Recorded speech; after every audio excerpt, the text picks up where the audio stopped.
So over the past several weeks and months, couple of months, I have been doing a series of teachings on the history of creation with special emphasis on the history of evil and of the chief evildoers in the Bible. And these chief evildoers, of which there are three prominent ones who operated and were prominent in three different ages. They are the anointed cherub, who was the head of an angelic race of creatures that first turned to evil in God's creation. Creation of God began in perfection. There was no evil in it in the beginning. It arose at a certain point in time in this creature called the anointed cherub, who was a very mighty angelic being, and he is the father of evil in God's creation. His story is told in Ezekiel chapter 28. Okay, he was followed by a member of the celestial men, corporeal, flesh and blood creatures who had an origin, who are very much like us as mankind that dwells on earth today. Yet they are different because they are not off the earth. They had their origin up in the heavenly realm somewhere, and probably in the heaven, which is the city of God. And they have existed in creation for a very long time, almost going back to the beginning of creation. And they were the first inhabitants of the earth. And many of them, once they had turned to evil, following these angelic races of who were the first evildoers, they declared themselves to be gods, and that's where the gods of mythology came from, such as Zeus and Apollo and Thor and Odin, and all these various gods that are seen in every culture and every country in the whole, every nation in the world. Okay, among every race, every culture, every people always has some gods and some stories of these man-like beings that came from the heavens and who had some powers and some technologies which man of the earth did not, and they set themselves up as their rulers and as their overseers. And these are men. Okay, these are celestial men. And the most prominent of these evil men is the man called Lucifer, whose story is told in Isaiah chapter 14. Now you can understand here, as if you go back and study the history that I have been teaching for a very long time, that time can be divided into various ages. The first one being the history of the beginning of creation, when there was no evil yet. Once evil entered in, then the creation transitioned from a perfect creation into one in which decay and corruption and entropy set in, and eventually it began to destroy creation. That age that followed, that perfect golden age, is called the Silver Age, in which these angelic races were the most prominent evildoers, led by the anointed cherub. At some point in time, these angelic races and these angels that sinned against God, they were cast down into hell. Okay, so they were removed from the scene, and then the chief doers became these sons of God men, okay, that had existed on the earth for a very long time, who built the first worlds on it, whose ruins can be seen even up unto this very day. Okay, and these were led by Lucifer. And at the same time, at some point in time, Lucifer, like those angelic beings, he also fell, so to speak, and he was also cast down into the pit, and his rule of evil came to an end. The last chief prince of evil is this creature called Satan. You must keep in mind that this angelic races, these anointed cherub and Lucifer and Satan, they are not the same person. The Bible does not teach that Satan was an angel who fell and he suddenly transformed into this evil Serpent-Dragon. No, the Bible teaches no such thing. The Bible teaches that each one of these was an individual, a distinct individual person separate from the other, and they operated in different ages of time, although they might have had some overlapping amongst themselves. That is, they might have been contemporaries with each other at some point in the history of creation, but their history, although it probably begins at different times and ends at different times, with some overlapping between all three of them, that at one point in time, the anointed cherub and the fallen angels, so-called, and then these evil men, these celestial men led by Lucifer, and these serpentine dragon races led by the Satan, they might have been operating on this very earth simultaneously, but they did not. Their rule of terror and their rule of evil has not continued unto the same duration First came the end of the angels who were cast down to hell. Then came the end of the sons of God who were led by Lucifer, who were thrown into the bottomless pit. And then finally, what's left now operational still in this very age is this creature called Satan. So I have posted a detailed history on the anointed cherub and the fallen angels in many parts, 3 or 4 or 5 different teachings on it, and also on Lucifer and the sons of God. And then now we are studying the history of Satan. This will be part 2. And now we're going to continue to study, first of all, what does Revelation 12 mean when we read here, and the great dragon was cast out, that old serpent called the devil and Satan. So it tells us about this creature who is the devil, who's called Satan, that he is a dragon and the old serpent. So we are going to study essentially right now the history of dragons and serpents, which is very common in this world. It is found everywhere, especially serpent symbolism and serpent worship and dragon symbolism, and especially in financial, banks, etc. They always love to portray dragons. Why? What is the significance of that? Were these creatures real? Did they really exist? Is this Satan, the devil, who's called the dragon, great dragon, and the old serpent, is he really a serpentine, some type of reptilian creature? And what form does he exist in now?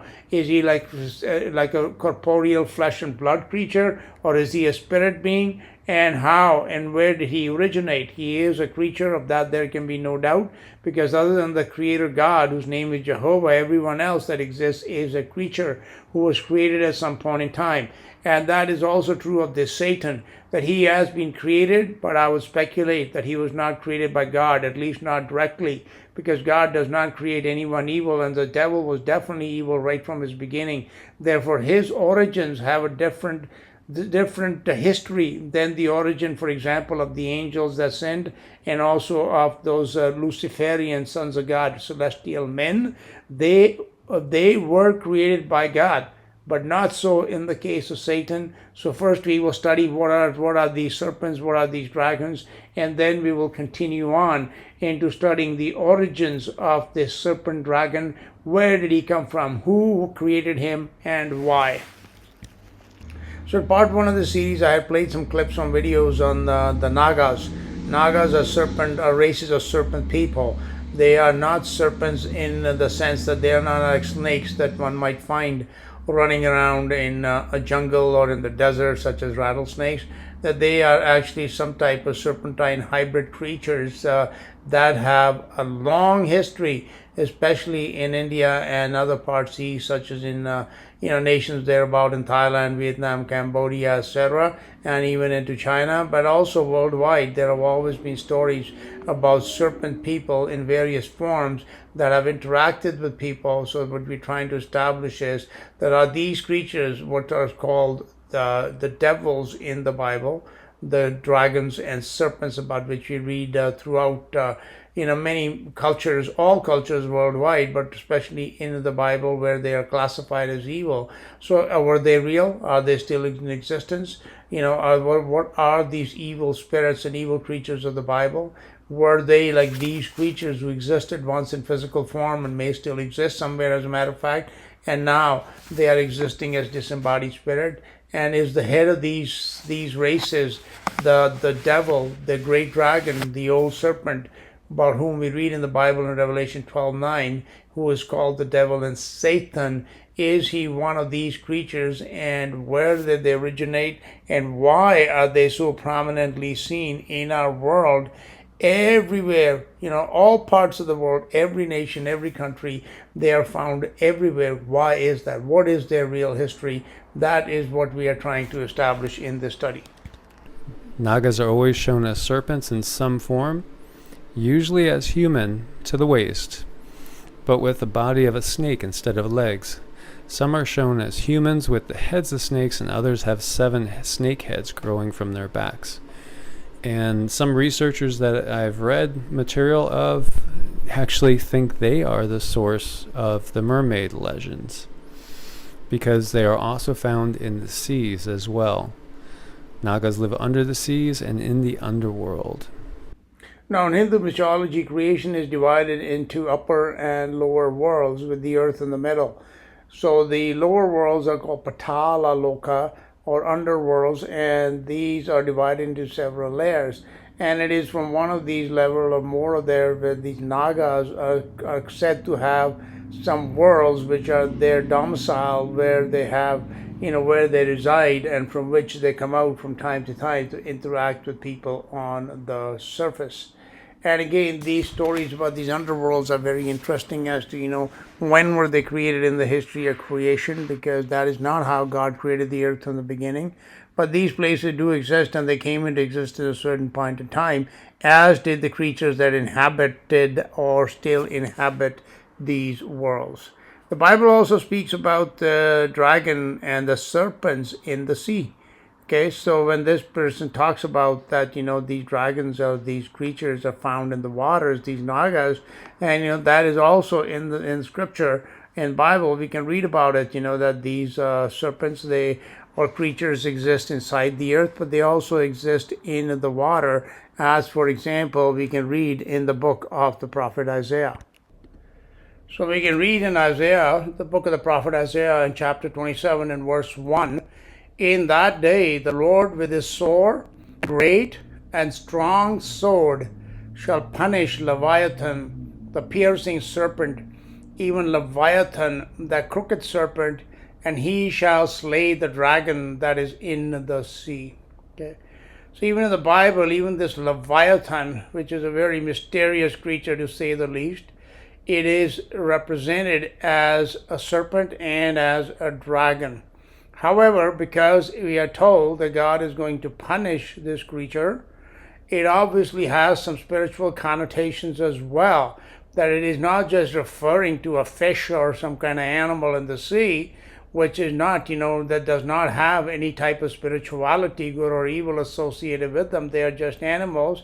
Therefore, this has to represent something different, and that, of course, is Satan. So in that real sense, you could say that even this Leviathan of the Bible is Satan, the serpent, and the dragon. Now, the point of this is that all these things that are in the Bible, of course, we read a lot about them in mythology, such as creatures like the Kraken and all types of, like Dagon in the sea. They all have some type of serpentine, appearance about them. And this is something which tells us that there was a time that there used to be all these creatures that are serpentine, that are like dragons. The dragon, we're going to stop thinking of just like, one of these flying dinosaur type creatures, but rather as a serpentine. It could be flying, it could be aquatic, it could be land-based, it could be subterranean, it could even be, flying up in the heavens. So there are many, many different versions of this serpent, but it is so prevalent. Now in mythology, in legends, in myths, in movies, TVs up until this day, and also in the Bible, that there has to be some reality behind it. And in my understanding, this is the reality, that in the world that existed on the earth, just prior to the world of Adam, okay, when God began his 7 days of recreation, they are not the original creation, they are the 7 days of recreation, which I'm not going to go back into it here because I've taught on it extensively in the past. In these 7 days of recreation, before the world that existed just prior to the world of Adam, let us say, it was the world of the serpent, of the dragon, the world of Satan. Okay, and these creatures, whether it's like this giant Leviathan, the size of whom could be totally beyond our comprehension, or the great red dragon about whom we read in the heavens, who is so large that he cast down a third of the stars of heaven onto the earth. Okay, these creatures and every size in between and every shape in between, some humanoid, some beastly, some pure serpentine, just like a slithering snake, some like, dragon-like in appearance, but having serpentine features to it. The great serpent, the old serpent. And the reason he's called old in Revelation 12:9 is that his existence goes back a long ways, a long ways. So that tells me that the way the history of creation worked is that yes, God began everything in perfection in Genesis 1:1, where we read, in the beginning God created the heaven and the earth.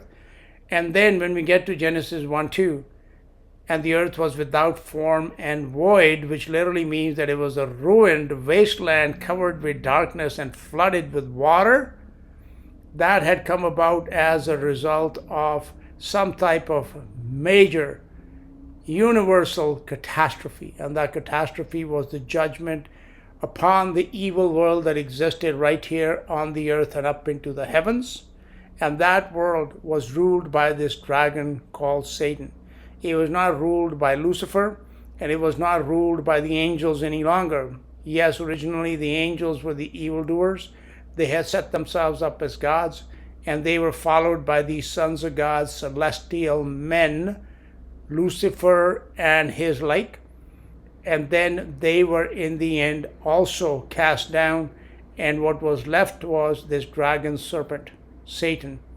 And all these creatures, about the number of whom, even just reading in the Bible and in mythology, and from all the temples and all the stoneworks and all the buildings dedicated to this serpent, and all these myths and legends that exist from South America into Asia, into Africa, into Europe, it tells us that there must have been a time when there were so many of these serpentine creatures here that we cannot even begin to number them. And they were the dominant race, or the dominant species that were on the earth and in the heavenly realms at that time, that were the chieftains or the chief rulers of evil. And when Genesis 1:2 came around, and that world was destroyed by God with a flood that reached up into the sky, unlike the flood of Noah, it extinguished even the heavenly bodies that existed at that time.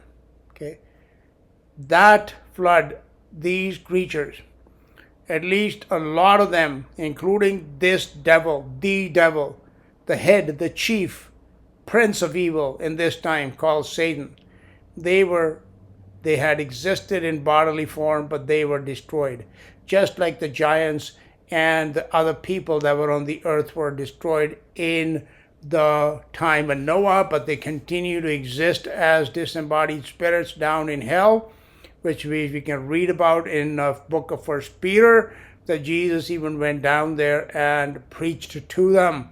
Okay, so these evil creatures, they were one time flesh and blood on the earth here and up in the heavens, and they were destroyed. They were killed.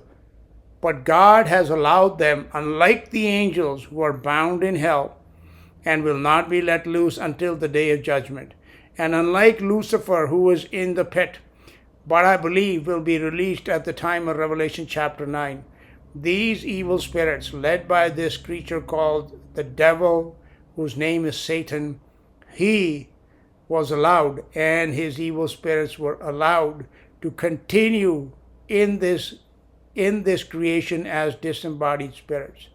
They were barred from this world that God recreated and gave to Adam and Eve. To Adam, okay, and gave Eve as his wife. But Adam, when he disobeyed God, he gave over the rulership of this world to Satan, and therefore Satan became the god of this world. And all these evil spirits that were still in existence, but yet not having entrance into this world which they once ruled, they came flooding back into the world. So the Bible clearly tells us, it talks about this piercing serpent, the dragon that is in the sea, and also about things that are in the heavens and on the earth and underneath the earth and in the seas, that they are inhabited by various races and species. Not all of them are flesh. Some of them are disembodied spirits, which are called principalities and powers in the Bible. They are up in the heavenly realms above us, not in the heaven of God, but just in the atmosphere above the earth. They operate out of there. They're called the prince of the power of the air. And these are the rulers of evil in this time. Okay? And they are of the serpent reptilian races, for the most part. Okay, so these are the evil spirits of this time. There are some that are called demons, who also have some relationship with these serpent devils, except they are somewhat different, into which I don't want to go into it here. And they too existed on the earth. Many of them were hybrids, which were a composite of many different species, brought into existence through genetic experimentation and evil science by perhaps the fallen angels and by Lucifer. And that is how I believe this dragon serpent actually came into existence first. And in the end, he devoured the host. He devoured Lucifer and the other powers, and he became the chief ruler, although he had been created by those very creatures like the angels and by Lucifer, which I will get to at a later time. So please rest assured that there is a history of creation that goes long time before the history of Adam and Eve and this present world. It is in those times. But the age that came immediately prior to the age of Adam was the age of these serpent devils. That is why there are so many of them still around. And the chief one of them is that old serpent, the great dragon, the devil, who is called Satan. They are very moody, and they are basically seen as being kind of part human and part serpentine.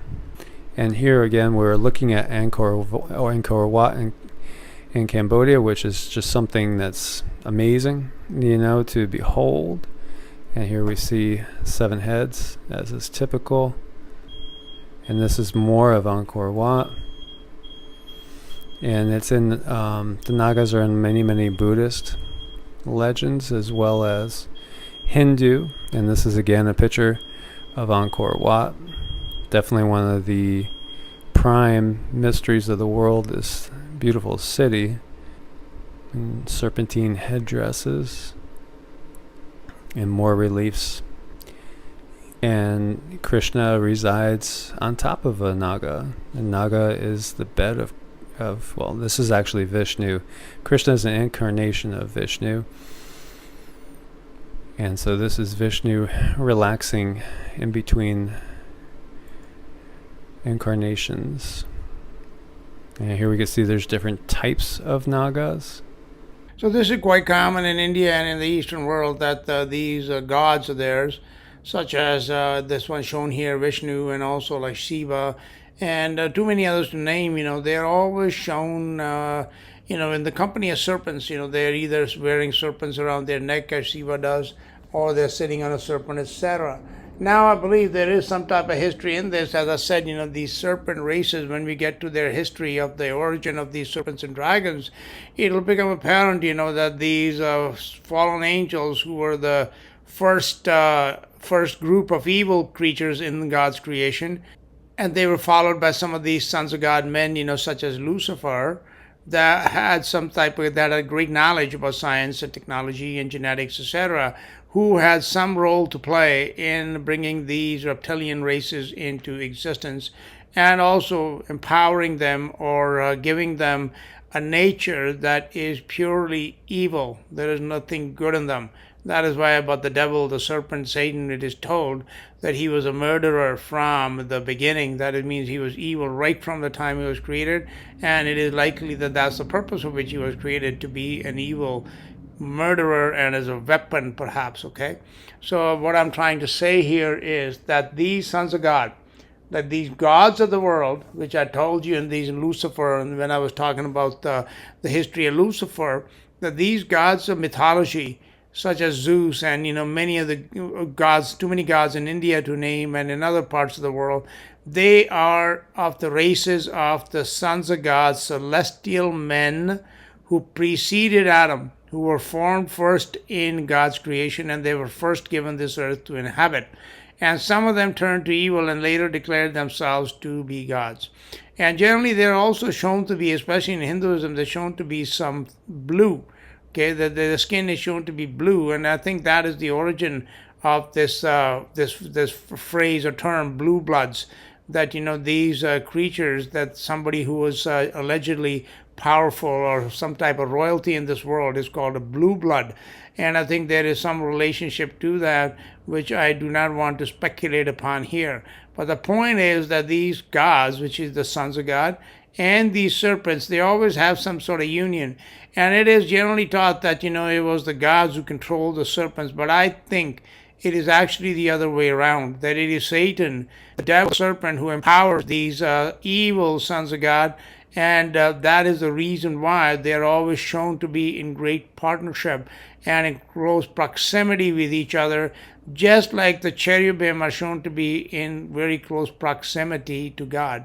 So I'm sure there is some type of connection there, but I'm not sure what it is. But however, I am pretty sure that in this age, it is not the sons of God or even there, who may have existed in the past that were in control, or they might have been in the beginning, but eventually they have ceded that control over to the devil, to the serpents. And it was the serpent races that were the powers in this world prior to the time of Genesis 1-2, when God sent that great flood, which was much greater than the flood of Noah, and he destroyed pretty much all of creation at that time and sent millions and billions and trillions of these creatures into death, and also allowed them to continue as disembodied spirits. So just the fact that the sheer number of them, even like just found carved in stone, and and the places that they are alleged to have been in the seas, in the caves and dens and caves in the underworld, like the Patal Lokas. That means they were everywhere. It just shows you that there must have been a great long age in which they multiplied and grew and multiplied, and basically overpowered every other race, including that of the sons of God men of that time, and they became the dominant evil species, and they continue to be that into this very day. So the following is a little clip on the Naga and their mythology, and also their history, and also the prevalence of this unto this very day in India. As a matter of fact, in India there is a whole state called Nagaland, okay, which means literally land of the serpent, okay, and the people that live there are called Naga. And then also, there's a city called Nagpur, which is Serpentville or something like that. So there are many references to Nagas and serpents in India, as there are in pretty much all over the world. So this clip is this person is interviewing a man by the name of Praveen Mohan, who is kind of like an Indiana Jones. He travels around various temples, etc. in India, and he does videos, and he has some good information to share about the Naga. And the reason I'm sharing it here with you is that, again, to establish this, that there is a history and about peoples and creatures that are not like man, yet they're not animal. Okay, they have intelligence, and they also are crafty and cunning and evil, and they have existed pretty much all across the earth. The evidence of it is everywhere. Whether one just dismisses it as some type of fiction is, but the amount of information about them is so overwhelming in this world that I think it would be foolish to dismiss it as pure fiction, especially in the light what we read of the serpent, what we read about where these serpents are found, not just on the earth, but also in the waters. Like the serpent that was in the Garden of Eden, he was not like a snake. He was like a person. He had intelligence, he had knowledge, and he also had spirituality, in the sense that he was spiritually evil. Okay? Yeah, spirituality is not always good. Spirituality can be both evil or good. And so these creatures, they have a history, and the history of Satan does not begin after the creation of Adam. It dates a long time before that. And these creatures, these peoples, these cultures that are the Naga, which many people have researched and shared their information about them with us, I find it very interesting, because again it confirms the history of creation, especially before this present age of man. And it tells us that, evil has a history, and that's what we are studying here, is the history of evil, with special emphasis on the history of evil. And now we are speaking about the third father, or the third chief prince of evil, who is the devil, who is the devil, also called Satan. I'd love for you to give the Hindu narrative on what Nagas are slash were, based on whatever you know about it or whatever you've learned over your journey. Now, my perspective of Nagas, okay, it's can be quite different, and it has other meanings as well. We all know Nagas. Most Hindus know Nagas. It's the word we use for snake. Okay, but how are Nagas mentioned in ancient texts? Right, they were not snakes. They were not humans as well. Right, they were a completely different species that looked like humanoids. Right, that they looked human, but they could also shape shift. Oh, really? Yes, they could change into whatever they wanted to be. And in regards to what this man is talking about, that they can be shape shifting, that is, they can show themselves to be in a form that is entirely different from their real appearance. We can read in 2 Corinthians chapter 11, verse 14, for example. And no marvel, Satan himself is transformed into an angel of light. So this powers of transformation, that is of illusion of displaying himself in a form that is not his real person, is yes, of course, it is referring to person being what they are on the inside, to show themselves as good or as truthful when they are actually liars and deceivers. But also, the physical form itself can also be transformed as by some deception, which is some type of hallucinatory power that Satan possesses, especially in the case of Naga. They're supposed to have some kind of very mesmerizing stare, about which I spoke in part one of this series on Satan's origins. And they can definitely reveal themselves to a person in a form that is entirely different than what they look like in reality. And they never lived on the ground. They always lived in subterranean levels, meaning they only lived underground. Sometimes this is why the Nagas belong in the Patala Loka. You know this, Yeah. right? Don't So I've already talked about this Patala Loka, which is in the Hindu mythologies or Hindu cosmology. There are allegedly 7 worlds above and 7 dimensions or worlds above and 7 dimensions or worlds below, with the earth in the middle. And the underworld is called Patala Loka, and one of these is the abode of these Naga serpent people. And this leads me to some type of speculation, that these creatures, I'm sure, at one point in time, they were not subterranean, that they actually existed on the surface of the earth. But as we read in Isaiah 14, that at the time of Lucifer, we are told that he made the whole world as a wilderness. That these so-called gods, whether they were these sons of God men, or even the angelic races before them, and then these dragon serpent creatures, great wars between them, which are called the wars of the gods, about which we can read about in just about every mythology.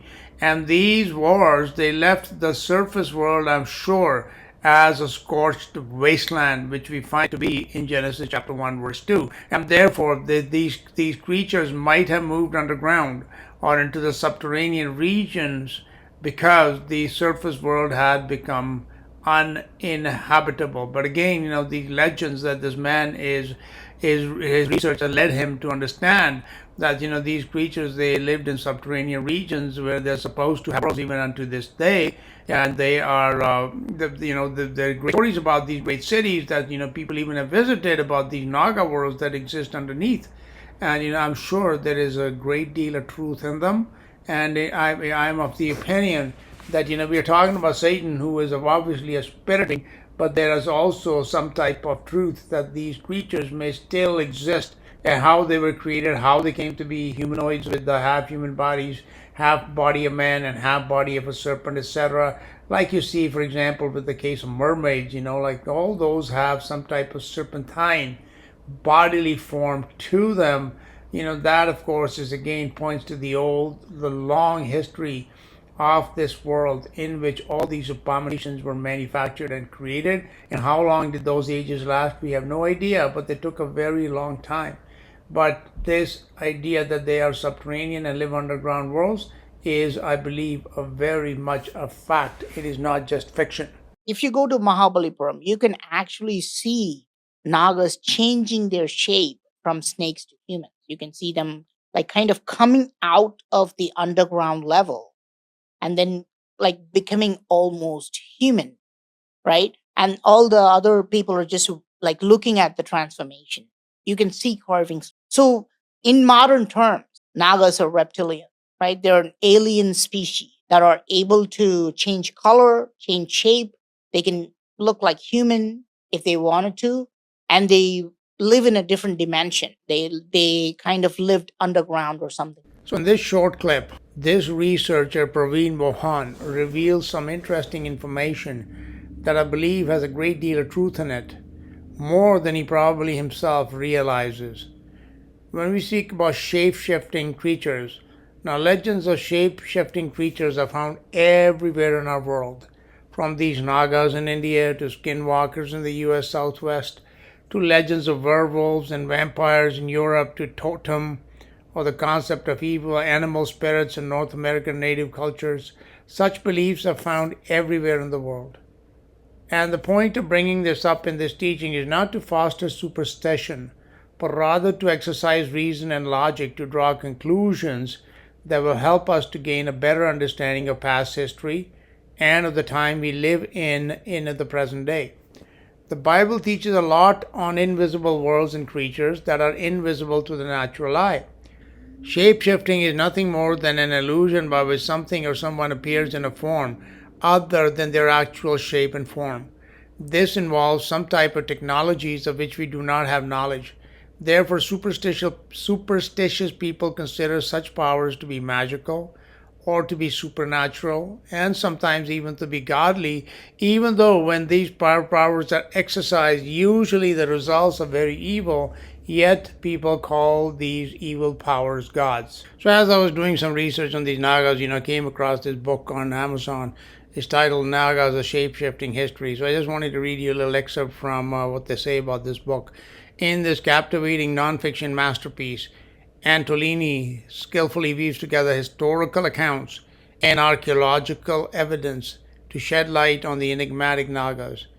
Immerse yourself in the forgotten realm of shape-shifting beings as you learn about their pivotal role in shaping the ancient history of India, from their mysterious origins to their remarkable influence on various aspects of society. This book unveils a story that has remained hidden for centuries. And about these, these Nagas or these serpents or these devils that influence society, the Bible is quite clear on that. In 2 Corinthians 4:4, for example, we can read that, if our gospel be hid, it is hid from them who believe not, in whom the God of this world has blinded the minds of them that believe not. So there's blinding of minds by, giving false information, by deception. That's all our world is. It's a world of deception, and that's controlled by these unseen, hidden, creatures, which are not even so hidden because they're in our face everywhere we go in this world. But anyhow, I just wanted to draw your attention to this last paragraph here. For avid readers of nonfiction books and history enthusiasts, Nagas, A Shape-Shifting History promises an unforgettable reading experience. Drawing inspiration from the likes of Cy Penn's A Brief History of Humankind, this best-selling ebook opens the gateway to a world that existed long before recorded history. See, even people that don't believe in the Bible, or they may not understand the Bible like we do, that it has this ancient history in it, even they have drawn this conclusion that, these creatures and these worlds whose evidence is found everywhere on this earth, they are not from any time of recorded history which begins about 5,000-6,000 years ago, but they go back a lot further than that. And that, my friends, is the absolute truth, that the history of creation is very, very old.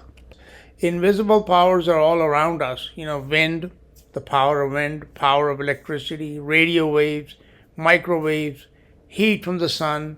Even thoughts and ideas are examples of invisible powers which greatly affect our life on earth, but to which we do not pay much attention. We have been deceived into thinking that only that which we see with our eyes is real, whereas in fact there's hardly any form of power that is visible. Even the strength of the body, the breath of life, is an invisible power that we understand is real, but we yet cannot see with our eyes. So the visible part of creation is merely a reflection of a much greater invisible creation in which exist many worlds or dimensions filled with creatures and wonders that we cannot even begin to imagine. All of these worlds came into existence over the course of many ages that have long passed into history. It is in these ages that countless, and I mean countless numbers and varieties of creatures came into existence, originally as creatures created by God the Creator, who Himself is invisible to us, but the evidence of whose existence can be seen throughout creation.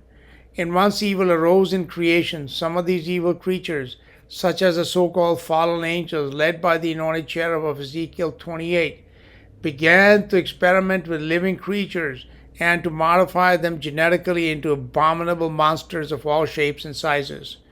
How long was this history? How long did this go on this earth for? I believe it could be literally be millions of years. We have no idea how old God's creation really is, because the sheer number of these evil mythological creatures, these legendary creatures, these serpentine creatures, and dragons, etc., that whom we see in artwork, in written form, in fiction, in folk tales, it is so great that we can't even begin to draw or to number them all. Okay? And I believe they're all based on some real creatures that have existed in the past, and I'm sure they still exist. So how long did it take for all of these to be molded, to be shaped, to be modified, for them to come into existence? How long before they multiplied into numbers that we can't even begin to count? Don't know, but I'm sure it took a very, very long period of time. It is in these ages that countless, and I mean countless numbers and varieties of creatures came into existence, originally as creatures created by God the Creator, who Himself is invisible to us, but the evidence of whose existence can be seen throughout creation.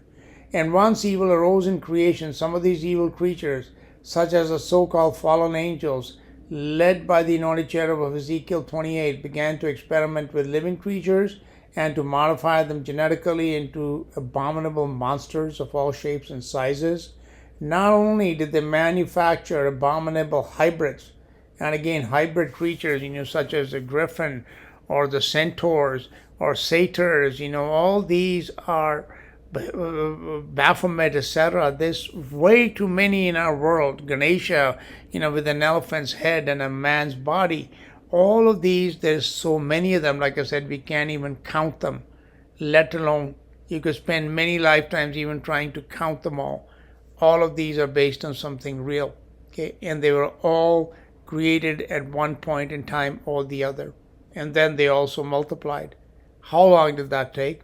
Don't know. But it's a very ancient history of creation that we are trying to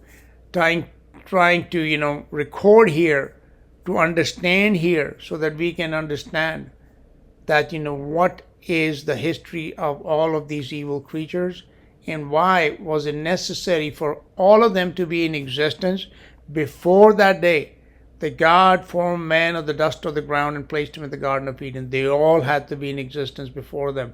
So their history is not a history of this world that began with Adam and Eve in the Garden of Eden. No, their history goes back to ages and worlds that existed right here on the earth and up in the heavenly places long before that time. Okay. Not only did they manufacture abominable hybrids by combining body parts of different species, but they created at least one new kind, a new species that was not originally created by God, the species of reptilian creatures, which is how the serpent races first came into existence. The principle of kind or species is a prominent one in the Bible, introduced by God in Genesis chapter 1 itself. As I have taught in dozens of videos, the 6 days of creation in Genesis chapter 1 are in fact 6 days of recreation. They are not a history of the original creation of God about which we read in Genesis chapter 1 verse 1. In Genesis 1, God made the beasts after their kind. He did not make the original kind in Genesis 1. God made the beasts after their kind. He did not make the original kind in Genesis 1. This means that the kind or species after which the beasts on this earth are modeled were already in existence prior to day 5 and 6, on which God said, "Let the earth bring forth various beasts after their kind." Every beast that exists on earth today is patterned after an original that first came into existence in the ages and the worlds that existed prior to this one. We can also read of the judgment and destruction of these worlds in the Bible, and also in mythologies and myths and legends from around the world. As I've taught previously in many, many teachings, evil spirits of the present time are disembodied spirits that once existed on earth in bodily form. They are not the spirits of angels, the so-called fallen angels, which were a group of angels that God had created, who turned against him and they became evil. They were all cast down to hell, and that is where they will remain until the day of judgment. They are not free to run around in this earth. Yet we know that evil spirits exist in the Bible. There is so much talk about them. Jesus was casting them out all the time. Like for example, in that madman of Gadara, in which there was a whole legion of them. Okay, so that's just in one man. A legion, I think, was like 2,000 troops or something like that. So there's one man carrying around 2,000 plus spirits. Can you imagine like how many there are in this world? And then not to mention the other worlds that exist? No idea. But they are far greater in number than you and I can even count. As I was taught previously, evil spirits of the present time are disembodied spirits, the spirits that once existed on earth in bodily form. The Nagas and countless other types of mythological, fictional, and creatures from folklores are spirits that once walked the earth in bodily form in ages gone by. God has allowed them to exist in some form in the present age to serve his purposes. These creatures have some powers that would be thought of as supernatural, such as the power of projecting themselves in a disguised form to people that they interact with, such as shaman priests, witch doctors, soothsayers, astrologers, etc. These powers are nothing more than some type of unknown technologies that they employ to deceive people. Jesus was not deceived by the prince of devils, by Satan himself, and neither should any believer be deceived or scared of such evil spirits. So these creatures were real, and they are real, and some may still exist in bodily form. Okay, so the evil creatures of God's creation in the past and in the present time, they're not only being spirits, but they've also been real, flesh and blood creatures. And I believe they may still exist, and I'm pretty sure actually they still exist on this earth somewhere, inside the earth, somewhere inside the waters. There are worlds of these creatures about which we cannot see with our eyes, so we think that it's all fiction and it's all just myth and legend, that they can't possibly be real, but I believe they are. These powers are, so these creatures are real, and they are real, and some may exist still in bodily form. We know that the flood of Noah destroyed all life on the surface of the earth except for those in the ark with Noah. However, it is also apparent that some giants survived the flood and made an appearance shortly after the earth was dried once again and built cities on the surface, as for example in the land of Canaan. It would seem that they must have survived somewhere under the earth, or else where they come from. So it is my belief that even after the flood of Satan, about which we read in Genesis 1-2, some of the inhabitants of Satan's serpentine world survived in subterranean regions called hell in the Bible, Patala Loka in Hinduism, the underworld in Greek mythology, and by various other names in other parts of the world. So I'm sure there is truth in the stories of these Nagas coming out of the nether regions and shape-shifting, or creating an illusion by which they appear in the form of man. From a biblical perspective, they are nothing more than the inhabitants of the world and earth that existed prior to the time of Adam in the Garden of Eden. And like I said, some of them may still continue to exist in physical form, but again, that is something we can only speculate on. And Praveen Mohan, he calls these creatures aliens. In a very real sense, they are aliens, and then that they're not of this world. That is, the world on the surface of the earth is not their world any longer. However, they're not arriving in spaceships from out there somewhere, but have always been here on earth. They come from the inner regions of the earth, from inside the earth, and from below the waters on the earth. Satan's empire is very extensive. He is called the Prince of the Power of the Air and said to be operating from the heavenly or upper realms above the earth. Recall that in biblical cosmology, as well as in Hindu cosmology and that of other culture, there exists not just an underworld or underworlds, but also above worlds, the highest of which is the heaven, the abode of God. In between the heaven, the city of God, and the earth below, there exist other worlds or dimensions about which we can read in the Bible and in various mythologies. Dimensions and worlds that are inhabited by both spirit creatures and also bodily creatures.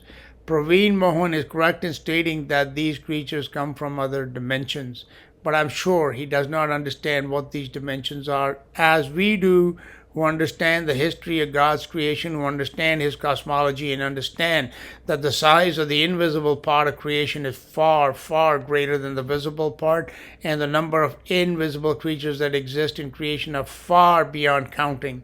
All creatures have a beginning. For example, in the case of the anointed cherub, we can read in Ezekiel 28 that there was a day in which he was created. So too it is true of the serpent races, whose head is Satan, that they too have a beginning and a long history that goes far back in time.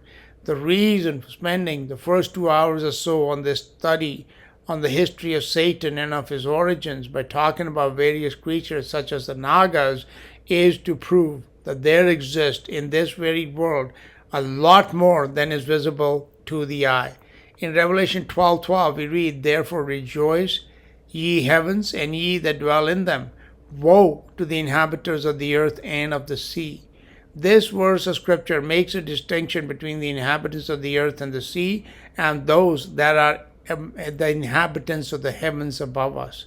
So, it's talking about worlds that are here on the earth, that are here in the sea, and that are here in the heavens. Can we see the worlds that are in the seas? Can we see the ones in the heavens above us? We can barely see the worlds that are on the earth. I'm sure there are worlds on the earth, not just inside the earth, but on the earth, which are hidden from us. Okay? They are hidden from us. That this earth is a lot bigger than we are told, because everything in this world is a lie. But again, that is speculation. I'm not telling you that that is the real case, but I do believe that there are surface worlds in addition to underworlds and above worlds that exist in creation. So, the devil or Satan is operating even up in these heavenly dimensions or worlds, infecting them with this evil. All these worlds and all these creatures did not come into existence in the 6 days of creation of Genesis 1, which in fact are the 6 days of recreation.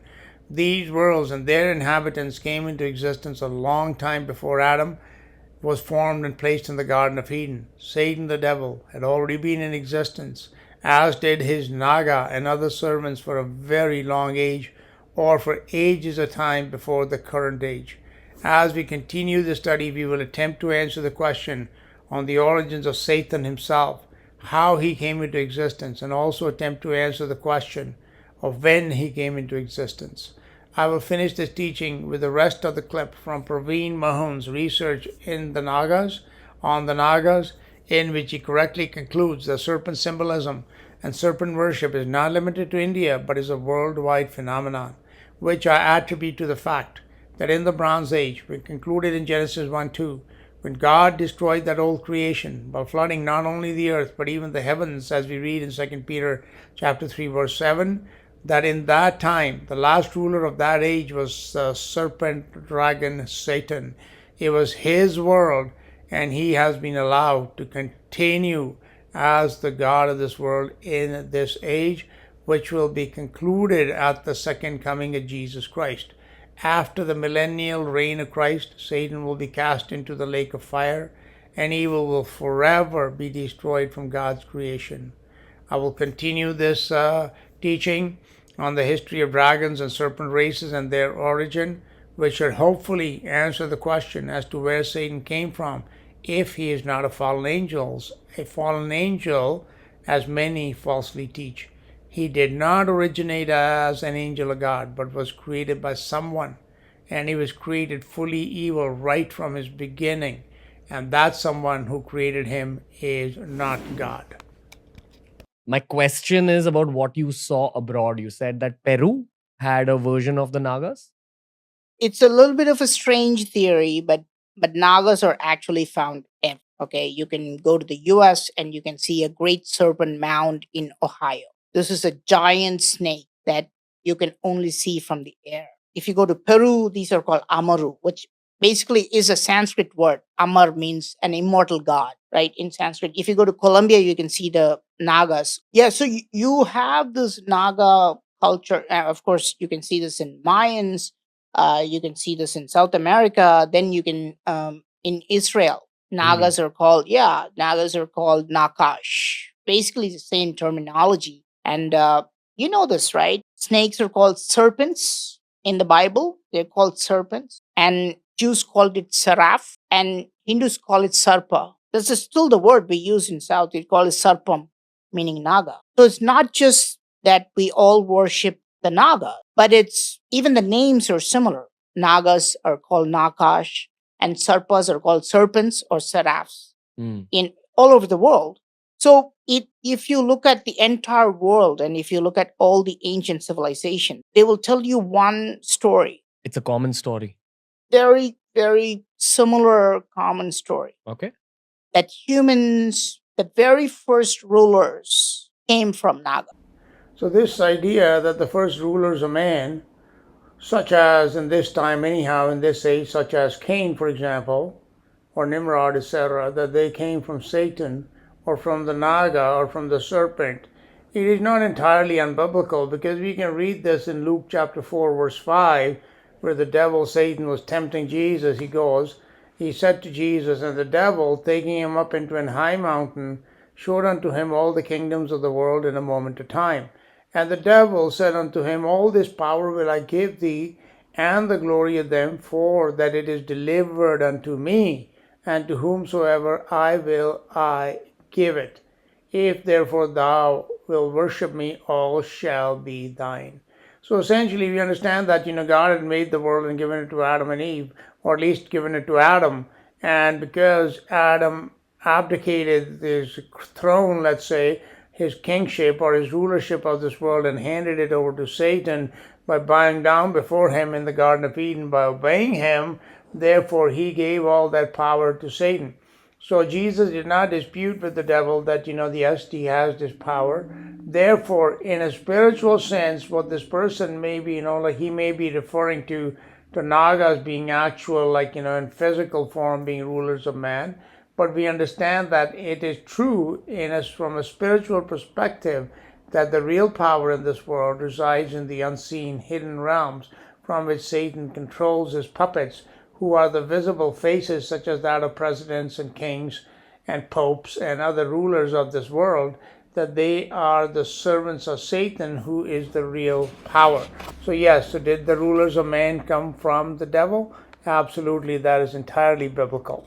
As in, the first rulers over human beings were actually Nagas. If you go to Cambodia, for example, the very first ruler is a Naga ruler. It's not completely human, right?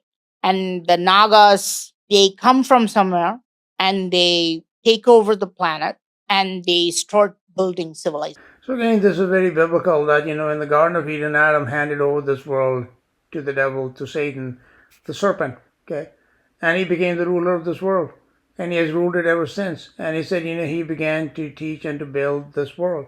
This world is a creation of Satan. All its systems, its economics, its politics, which I've discussed many times, especially the system of finance, money, and banking, it's all been created by him. It's not from God.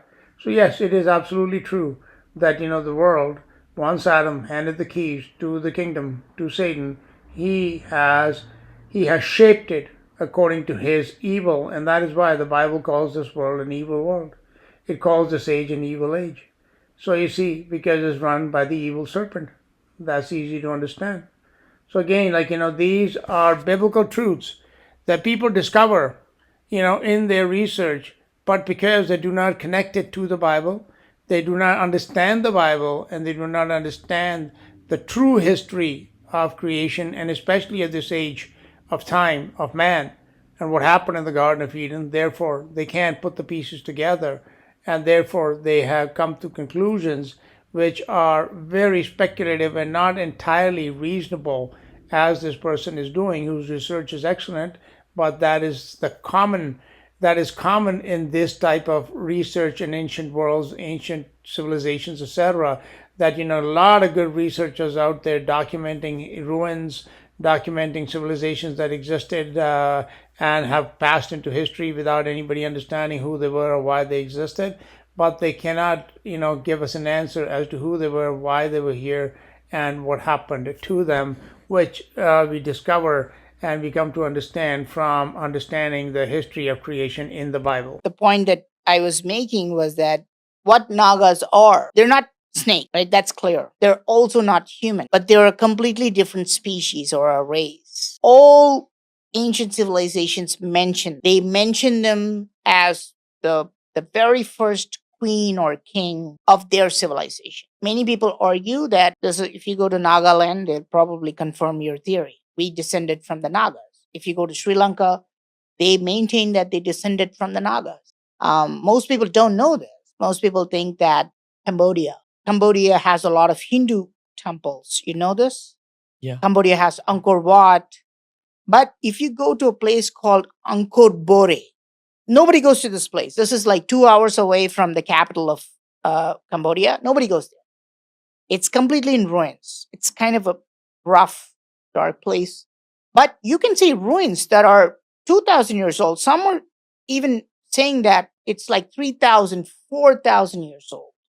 Okay? And we can see evidences of Hinduism. And you will see Nagas all over the place, as though the Nagas founded that empire. And we can see this everywhere. We can see this in remote parts of India. We can see it in huge temples. And I have a theory about this, right? So this is a very interesting theory that I like to think about. So let's say you have a photo album, right, of the last 50 years, right? This album, let's say I have it. Let's say I have a photo album of all my family members, right? So I'm not there 50 years ago, obviously. So I won't be in some of the pictures. So how do you find out who's the oldest person in the family? So the oldest person should appear in all the pictures, right? That's the way to find out who's the oldest, because I won't be there like 50 years ago, right? And maybe some other person may not be there because he's born after that time. But the person who's in all the pictures must be the oldest. This is the scenario with the Nagas. You can find Nagas in all the temples. You may not find other gods. You may not find, for example, Kartikeya. You may not find Ganesha. But the Nagas are, by design, they are there in every temple, not only in temples, but no matter where you go, the Nagas are carved in their ancient structures. In some temples, Shiva is not there. Some temple in Vishnu is not there. Ganesha is not there. But if in all the temples and all the ancient sites, Nagas are there, then Nagas are the oldest gods around the world. So this young man's conclusion that in India, for example, there are literally millions of gods. And he says, even the very prominent ones like Shiva and Ganesha, they are not found in all of the temples or all over the country, but the serpent, the Nagas are. And this is not only true of India, it is true worldwide. And I agree with that, and I agree that there is a very logical explanation for this. That in the history of creation, there have been three chief rulers of evil. One was the anointed cherub who led the evil races of angels. At some point in time, in the very distant past, they were cast down and they were locked up in hell, so they were no longer around. And then there were the sons of God, men, the celestial men, who were not the men of this earth, but they came up from the heavens, from whom came the gods of mythology, such as the Shiva and Ram and Zeus and Apollo and all millions of gods again in mythology. That they were the chief rulers and they ruled the evil in creation on this earth in particular. And in the case of Lucifer, he even made the earth as a wilderness because of the multitude of wars that he fought. About these wars, we can read in mythology. They're also hinted at in the Bible. So at some point in time, he too was judged and he was cast down to the bottomless pit. So what that left was the third one, who is the Serpent-Dragon, Satan. okay, who is neither an angel nor a man, but he is a beast. So this year, the degeneration of evil from angelic, which are the highest of God's creatures, to man who comes below them, and then to the beast who is below man, is, also makes sense that it teaches us that evil goes down. Where does it end up? Ends up at the very bottom of creation in hell in the end. Okay. So that degeneration from angel to beast, to man to beast is a logical one. So in the end, let's say the last evildoer left standing has been Satan. So in the age that came immediately prior to this one, he is the one in whom darkness and evil became complete, and he does not have anything.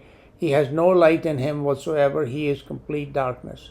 And when that had happened, God then destroyed that world, which was the world of these serpentine creatures, and we have been calling them Nagas. They're called Nagas in India and in many other parts of the world, as a matter of fact, as well.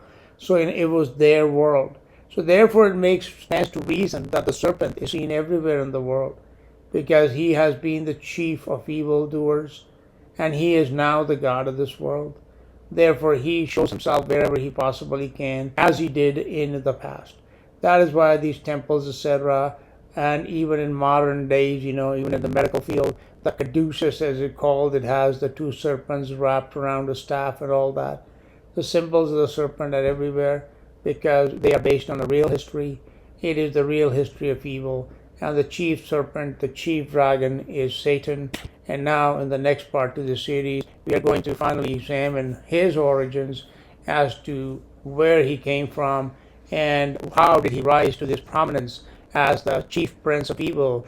He is elevated above his very own creators, who I believe were the races of angels led by the anointed cherub, and perhaps by Lucifer, who was the evil son of God, man, one of the sons of God, men of the ages past.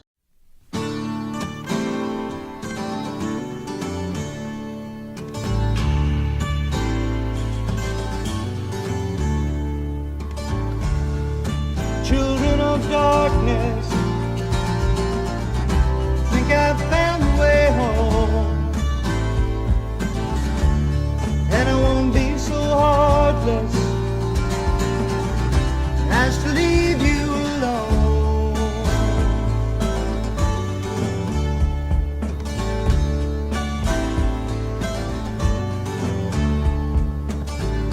Can't say I found my own way, more like he found me. Jesus showed me a new day. Sure feels good to be free. Sure feels good to be free.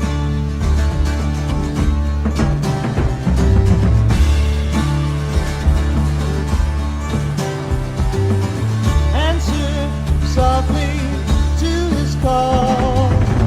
You'll find love's there after all.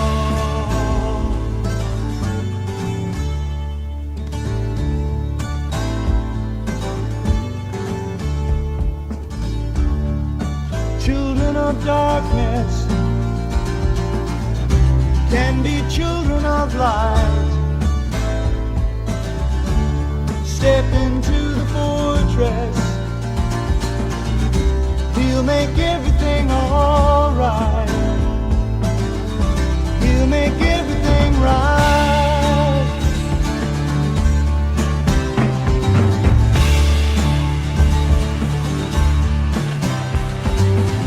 Gathered quickly at his feet, he's coming soon, he's gonna bring us all peace. Gathered quickly at his feet, he's coming soon, he's gonna bring us all peace. Answer softly to his call, you'll find love's there.